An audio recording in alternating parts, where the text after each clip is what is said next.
मंडळी, सध्या महाराष्ट्राच्या राजकारणात मोठ्या घडामोडी घडताना पाहायला मिळत आहेत. अशातच आता भाजप आणि मनसेच्या युतीच्या चर्चांना सुरुवात झाली आहे. सध्या मनसेचे 3 नेते आणि उपमुख्यमंत्री देवेंद्र फडणवीस यांच्यात गुप्त बैठक पार पडल्याची माहिती समोर येत आहे. मनसेचे नेते संदीप देशपांडे, बाळा नांदगावकर, नितीन सरदेसाई यांनी उपमुख्यमंत्री देवेंद्र फडणवीस यांची भेट घेतल्याची माहिती समोर येते. या भेटीचं नेमकं कारण काय? भाजप आणि मनसे युतीचा प्रस्ताव या भेटीमागचं गुपित आहे का, असा सवाल आता या निमित्तानं उपस्थित होत आहे. पण आगामी लोकसभा निवडणुकीच्या पार्श्वभूमीवर ही भेट महत्त्वाची समजली जात आहे. विशेष म्हणजे या भेटीनंतर आता मनसे आणि भाजपच्या युतीच्या चर्चांना उधाण आलंय. पण एकूणच ही युती झालीच तर मग राज्याच्या राजकारणात याचे नक्कीच पडसाद उमटतील असं बोललं जात आहे. खास करून मुंबईच्या राजकारणात याचा मोठा परिणाम पाहायला मिळण्याची शक्यता आहे. त्यातही महाविकास आघाडी आणि खास करून ठाकरे गटाला याचा तोटा होण्याची शक्यता वर्तवली जाते. म्हणूनच आगामी निवडणुकीत राज ठाकरे प्लस भाजप युतीचा परिणाम कोणकोणत्या मतदारसंघात मोठ्या प्रमाणावर होईल हेच आपण आजच्या व्हिडिओच्या माध्यमातून जाणून घेणार आहोत. नमस्कार, मी प्रथमेश आणि तुम्हाला तर माहिती आहे आपला विषयच भारी. मंडळी, मुंबई नुसती महाराष्ट्राची नाही तर देशाची सुद्धा आर्थिक राजधानी आहे. अशावेळी आगामी निवडणुकीत भाजप हीच मुंबई आपल्याकडे राखण्यासाठी कंबर कसणार आहे. पण ठाकरे गटाच्या कडव्या आव्हानाला भाजपला इथं सामोरं जावं लागणार आहे, कारण ठाकरेंची मुंबईत बऱ्यापैकी ताकद आहे. अशावेळी भाजप मनसेसोबत युती करू शकतं, पण युती केल्यावर भाजपा मनसेसाठी किती जागा सोडणार हा प्रश्न आहे. पण या युतीमुळे भाजपला मनसेच्या वोट डिव्हिजन पासून वाचता येणार आहे आणि ही मतं भाजपला आपल्याकडे वळवता येणार आहेत. पण आता हे असं कोणकोणत्या मतदारसंघात होऊ शकतं हे आपण आता एक एक करून पाहूयात. तर बघा, सगळ्यात पहिला मतदारसंघ आहे तो म्हणजे कल्याण लोकसभा मतदारसंघ. आता आपल्याला तर माहितच आहे की या मतदारसंघामध्ये डॉक्टर श्रीकांत शिंदे खासदार आहेत आणि या मतदारसंघामध्ये उमेदवारीवरून ऑलरेडीच भाजप आणि शिंदे गटामध्ये चांगली चुरस निर्माण झाली आहे. त्यामुळे भाजप हा मतदारसंघ मनसेसाठी सोडेल का याची फारच कमी शक्यता आहे. पण तरी सुद्धा मनसे आमदार राजू पाटील हे इथून इच्छुक उमेदवार आहेत. आता विरोधात महाविकास आघाडीकडून ठाकरे गटाचे सुभाष भोईर यांचं तिकीट आता इथून जवळपास निश्चित झालंय. आता शिंदे गटाने जर इथून स्ट्रॉंग डावा ठोकला असला तरी श्रीकांत शिंदे यांच्या विरोधातला जनतेमध्ये असणारा रोष, त्याचबरोबर नुकताच गणपत गायकवाड यांनी केलेला गोळीबार यावरून माहितीमधून त्यांचं तिकीट कापलं जाण्याची शक्यता आहे. अशावेळी भाजपकडून रवींद्र चव्हाण या नावाची इथून चर्चा आहे. आता इथलं पक्षीय बलाबल बघायचं झाल्यास इथल्या 6 पैकी 3 मतदारसंघांवर भाजपचा आमदार आहे, तर राहिलेल्या 3 ठिकाणी एक राष्ट्रवादी, एक शिंदे गट आणि एक मनसे अशी सगळी परिस्थिती आहे. आता ही जागा जरी मनसेने लढवली नाही तर याचा फायदा हा अल्टिमेटली महायुतीलाच होणार आहे, कारण कल्याणमधल्या कल्याण ग्रामीण या मतदारसंघावर मनसेचे प्रमोद उर्फ राजू पाटील हे आमदार आहेत. त्याचबरोबर राज ठाकरे आणि एकूणच मराठीच्या मुद्द्यावर मतदान करणारे मतदार हे भाजप प्लस मनसे युतीमुळे महायुतीच्याच उमेदवाराला मतदान करतील. पण एकूणच मनसेची ताकद जर भाजपला मिळाली तर त्याचा तोटा मात्र ठाकरे गटाच्या उमेदवाराला होऊ शकतो. पण यामुळे एकूणच सुभाष भोईर यांच्या ताकदीला इथून खिंडार पडेल आणि परिणामी ते या निवडणुकीत पराभूत होऊ शकतात असं बोललं जात आहे. यानंतर पुढचा मतदारसंघ आहे तो म्हणजे नाशिक. शिंदे गटाचे हेमंत गोडसे इथून खासदार आहेत. आता मुळातच नाशिक हा मनसेचा बालेकिल्ला मानला जातो, पण 2014 आणि 2019च्या मोदी लाटेमुळे इथली गणितं बदलली. महायुतीच्या उमेदवाराला त्याचा इथून फायदा झाला. सध्या हेमंत गोडसे त्यांच्या कथित व्हायरल व्हिडिओ प्रकरणी चर्चेत आहेत.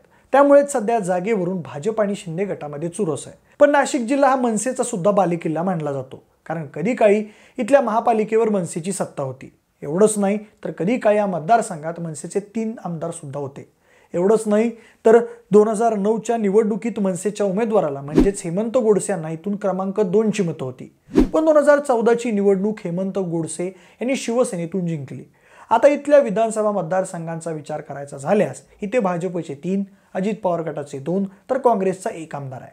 मनसेकडून 2014 साली इथून निवडणूक लढलेले डॉक्टर प्रदीप पवार यांचं नाव चर्चेत आहे. त्याचबरोबर मनसेचे माजी शहराध्यक्ष दिलीप दातीर यांचं सुद्धा नाव इथून चर्चेत आहे. आता यात सुद्धा भाजपच्या दिनकर पाटील यांनी मधूनच इथून दावा ठोकलेला आहे. आता इथली एकूण परिस्थिती पाहता शिंदे गट ही जागा सोडणार नाही, पण भाजप हेमंत गोडसेंच्या कथित व्हायरल व्हिडिओ प्रकरणी त्यांचं तिकीट कापू शकतं.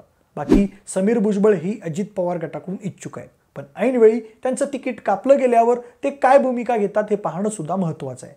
अशावेळी मग भाजपला मनसेसोबत असणं महत्त्वाचं आहे, कारण मनसेला इथं बऱ्यापैकी जनाधार आहे आणि इथे मनसेचा बऱ्यापैकी वोटर आहे. अर्थात याचा इथं भाजपला फायदा होऊ शकतो. यानंतर पुढचा मतदारसंघ आहे तो म्हणजे दक्षिण मुंबई. आता या मतदारसंघात ठाकरे गटाचे अरविंद सावंत हे खासदार आहेत. आता हा मतदारसंघ महाराष्ट्रातला सगळ्यात हाय प्रोफाईल मतदारसंघ म्हणून ओळखला जातो, कारण महाराष्ट्राच्या सगळ्या प्रमुख प्रशासकीय इमारती याच मतदारसंघात आहेत. आता या मतदारसंघात बऱ्यापैकी महाविकास आघाडीचं पारडं जड आहे. इथे ठाकरे गटाचे 2, भाजपचे 2 तर शिंदे गटाचा आणि काँग्रेसचा प्रत्येकी एक आमदार आहे. त्याचसोबत इथं मराठीच्या मुद्द्यामुळे राज ठाकरेंचा मतदार सुद्धा लक्षणीय आहे. आता नुकतंच काँग्रेसमधून शिंदे गटामध्ये प्रवेश केलेल्या मिलिंद देवरा यांच्या नावाची सुद्धा इथून चर्चा आहे. त्याचबरोबर भाजपकडून राहुल नार्वेकर आणि मंगलप्रभात लोढा यांच्या नावाची सुद्धा या मतदारसंघामध्ये चर्चा आहे. पण भाजप आणि मनसे ही युती झाली तर ऐनवेळी मनसेच्या मतदारांच्या लक्षणीय संख्येचा विचार करता भाजप किंवा महायुती ही जागा मनसेसाठी सोडू शकतं. मनसेकडून बाळा नांदगावकर यांच्या नावाची इथून चर्चा आहे. मनसे प्लस भाजप इथं जर एकत्रित लढले तर त्याचा फायदा महायुतीला होऊ शकतो, कारण इथं महायुतीची ताकद महाविकास आघाडीच्या तुलनेत कमी आहे. यानंतर पुढचा मतदारसंघ आहे तो म्हणजे ठाणे. म्हणजे या मतदारसंघात सध्या ठाकरे गटाचे राजन विचारे हे खासदार आहेत. आता इथं राजन विचारे यांचा जनसंपर्क दांडगा आहे. शिवाय उद्धव ठाकरेंसोबत राहिल्याची सहानुभूतीही त्यांच्या पाठीशी आहे. त्यामुळे आता राजन विचारे यांची इथून मोठ्या प्रमाणावर ताकद आहे. मनसेकडून इथून अभिजित पानसेंच्या नावाची चर्चा आहे. इथल्या पक्षीय बलाबलाचा विचार करायचा झालाच तर इथं भाजपचे 4, शिंदे गटाचे 2 आमदार आहेत. अपक्ष आमदार गीता जैन यांचा इथून भाजपला पाठिंबा आहे. त्यामुळे इथली जागा भाजपच लढू शकतं अशी चिन्ह आहेत. भाजपकडून संजीव नाईक, आमदार संजय केळकर, विनय सहस्त्रबुद्धे यांच्या नावाची चर्चा आहे. त्यामुळे ही सुद्धा जागा भाजप मनसेला सोडेल अशी शक्यता नाही. पण युती झालीच तर इथला मनसेचा मतदार महायुतीच्या बाजूने उभा राहील हे मात्र नक्की आहे. आणि यामुळे राजन विचाऱ्यांच्या पराभवाचे चान्सेस वाढत आहेत. यानंतर पुढचा मतदारसंघ आहे ईशान्य मुंबई. इथे भाजपचे मनोज कोटक हे खासदार आहेत. इथं भाजप आणि ठाकरे गट यांची बऱ्यापैकी समसमान ताकद आहे. इथल्या 3 मतदारसंघात भाजपचे आमदार आहेत. 2 ठिकाणी ठाकरे गटाचे तर एका ठिकाणी इथे समाजवादी पक्षाचा आमदार आहे. पण उद्धव ठाकरेंच्या सहानुभूतीचा इथं मोठ्या प्रमाणावर इम्पॅक्ट पाहायला मिळण्याची शक्यता आहे असं बोललं जात आहे. आता या मतदारसंघामध्ये मराठी बहुल भागात मराठीच्या मुद्द्यामुळे राज ठाकरेंचा सुद्धा मतदार आहे. इथून मनसेकडून संदीप देशपांडे हे निवडणूक लढवण्याची शक्यता वर्तवली जाते. आता ठाकरेंच्या सहानुभूतीला इथून भेदायचं असेल तर भाजपला मनसेच्या सोबतीचा नक्कीच फायदा होणार आहे. भाजपचा सिटिंग उमेदवार असल्यानं ते ही जागा मनसेला सोडण्याची फार कमी शक्यता आहे. पण मनसेची सोबत मिळाली तर भाजपला इथली निवडणूक सोपी होऊ शकते. आता या व्यतिरिक्त दक्षिण मध्य मुंबईमधून नितीन सरदेसाई, उत्तर मुंबईमधून गजानन राणे, उत्तर मध्य मुंबईमधून संजय तुर्डे, उत्तर पश्चिम मुंबईमधून वागीश सारस्वत तर पुण्यामधून वसंत मोरे किंवा साईनाथ बाबर हे उमेदवार मनसेकडून निवडणूक लढवू शकतात. पण एकूणच भाजप प्लस मनसेशी युती झाली तर भाजपला ठाकरे गटाला नामोहरण करायला सोपं होऊन जाईल. पण ही युती होते का नाही हे आपल्याला आगामी काळात पाहावं लागेल. पण तुम्हाला नेमकं काय वाटतंय? भाजपा मनसेसोबत युती करेल का?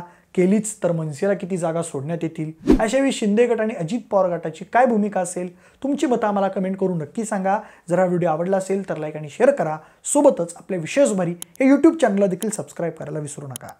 धन्यवाद.